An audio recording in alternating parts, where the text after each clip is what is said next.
আদালতের নির্দেশে সন্দেশখালীর দায়িত্বে সিবিআই তদন্তভার পাওয়ার পর এই প্রথম 10 জনের সিবিআই আধিকারিক আজ পৌঁছন সন্দেশখালীতে।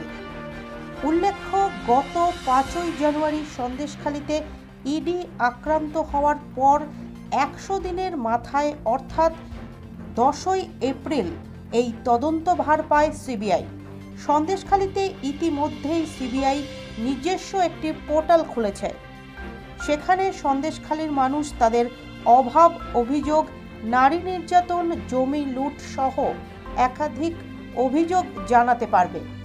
ইতিমধ্যেই সিবিআই সূত্রে খবর বেশ কিছু অভিযোগও জমা পড়েছে।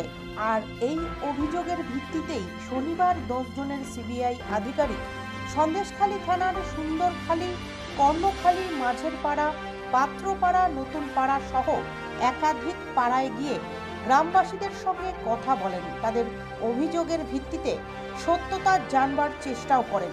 সন্দেশখালী কাণ্ড নিয়ে ইতিমধ্যেই বসিরহাট পুলিশ জেলার পুলিশ সুপার হোসেন মেহেদি রহমান ও নেজার থানার পুলিশ আধিকারিকের কাছ থেকে সিবিআই তথ্য নিতে এসেছিল চলতি মাসের 16ই এপ্রিল। তারপর এই প্রথম সন্দেশখালীতে সিবিআই এর প্রতিনিধি দল। প্রসঙ্গত, বসিরহাট পুলিশ জেলার পক্ষ থেকে নেজার ও সন্দেশখালী থানার 10টি জায়গায় পুলিশ অভিযোগ গ্রহণ কেন্দ্র খোলা হয়েছিল। সেখানে প্রচুর অভিযোগ জমাও পড়েছিল। সেই অভিযোগগুলো সিবিআই আধিকারিকরা রাজ্য পুলিশের কাছ থেকে হস্তান্তর করে নিজেদের দায়িত্বে নেন। তারপর আজ সেই অভিযোগের সত্যতা জানতে সন্দেশখালীতে হাজির হন সিবিআই আধিকারিকরা। বাড়ি বাড়ি গিয়ে গ্রামবাসীদের সঙ্গে কথা বলেন, সঙ্গে কেন্দ্রীয় বাহিনীকে সঙ্গে নিয়ে।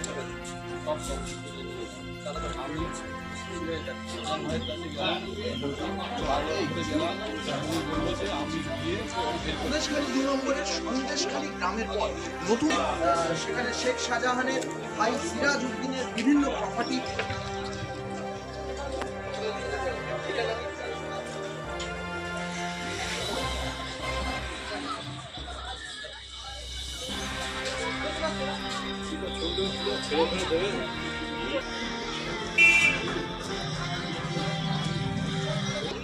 জানি আমি।